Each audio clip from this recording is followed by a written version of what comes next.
Hey everybody, it's your boy Pee Wee back with another video. So today, we're gonna be talking about a comic that I read.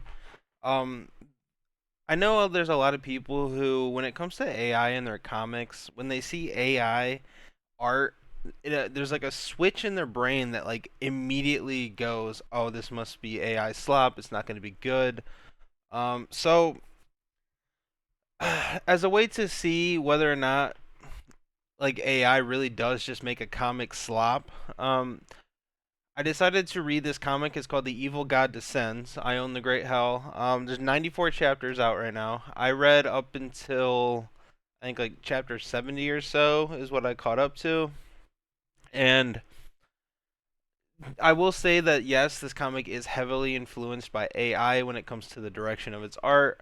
But I honestly don't think that it's too like that bad of a thing in this comic at least, right? Like when people think of AI slop, they think it's just going to be like an AI generated everything with AI generated story, characters, yada yada yada. But to me, this honestly just feels like any other apocalypse manhua out there. Like, yes, the art is indeed AI, which I'll show you in a bit, but to me, the story felt like it was just like any other Chinese apocalypse comic. And to me, it really wasn't even that bad of a read. Like, honestly, I think this actually was a pretty good pastime. It was a pretty good, you know, I didn't have anything else to read, so I read it, and honestly, I found myself enjoying it. Um, if you don't know what this comic is, essentially a brief overview is that this is a apocalypse manhua. You start out. I'm gonna zoom this out a little bit so it's easier to see for you, all of us, including myself. Oh, but so so evil gods, they ascend, along with a bunch of zombies. That's why it's the whole apocalypse theme. Humans turn into zombies. You can even start seeing it here, like this art. It is heavily influenced by AI. Um, the world falls into basically just chaos, and our main character.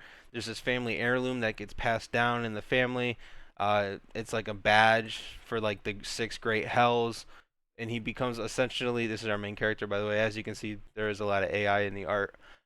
He becomes a warden of this like prison of like demonic beasts, and so basically that's where his power stems from. Um, he basically controls these like type of the demonic beasts, and so he basically used that to basically fight these zombies, the stronger zombies, and there are like these gods, which I can show you if you really want to see that now. We go to like chapter 69. If it'll load, comics been having a little bit of issues today, but it appears like it will load. So if we scroll down, you can see like they're praying to the gods, and then there's like Shiva, Indra, and Kali, and essentially these gods they're not good gods like you would usually think, right? Uh, you can see here Kali and them.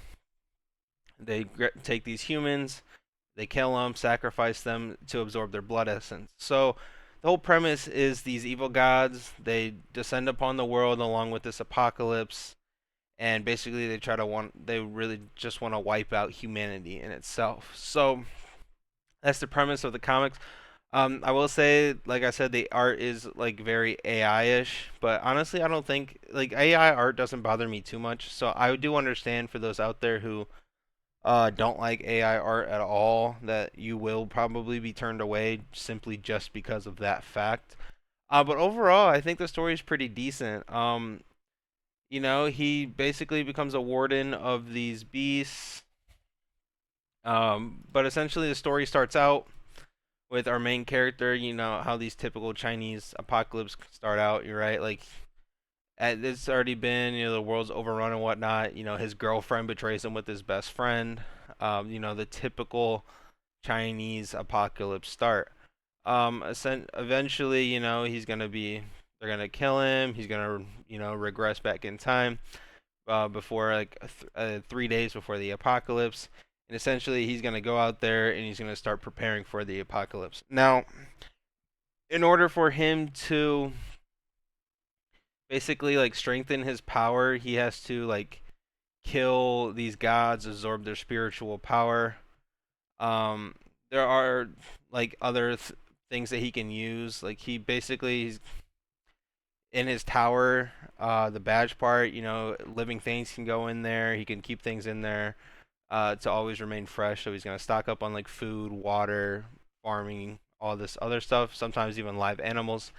But essentially, the power system of this is he kills these gods that descend. He absorbs their spiritual power, and he's also not the only one that can like uh become like powerful with like skills and stuff. Normal people can do so by killing zombies. They have a chance of getting like a zombie crystal to drop, and once the zombie crystal drops, they can absorb that and to increase their power. Now, I would like to show you guys more of there's a really important aspect of the plot where it's like this pill that, in order to not become a zombie, after absorbing these crystals, you have to take these certain pills or like spiritual medicine type pills.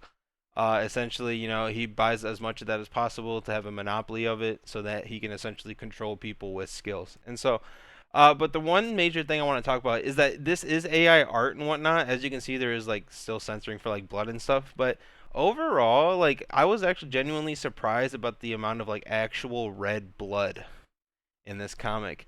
And that might not like for some of you that might be like, what do you mean? Blood is normally red. Well, Chinese comics tend to censor the color of blood, usually by either making it white or black because like the CCP doesn't like red blood, or like publishing companies at least don't like red blood. But this has just so much red blood in it, and like you can actually like usually they like do this type of stuff off screen or like completely blur it, but you can tell he's slicing his own throat, and like you can see the blood splatter from it. So I was genuinely surprised by the uh, little censorship that actually comes with like the gore in this comic, and so.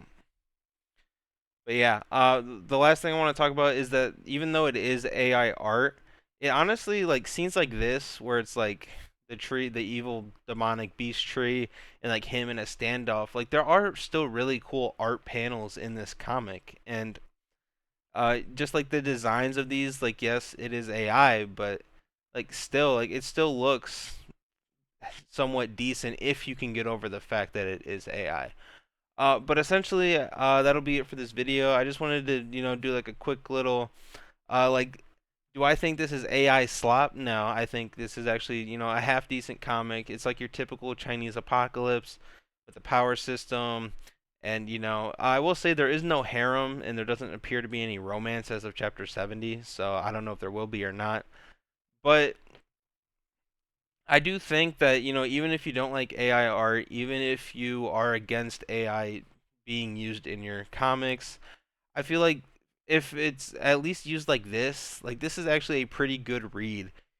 If you can just put that in the back of your head, be like, okay, it's AI, and just, just read it for what it is, and it honestly surprised me about how actually decent this one it actually is. But that'll be it for this video. I will see you guys in the next one. Peace.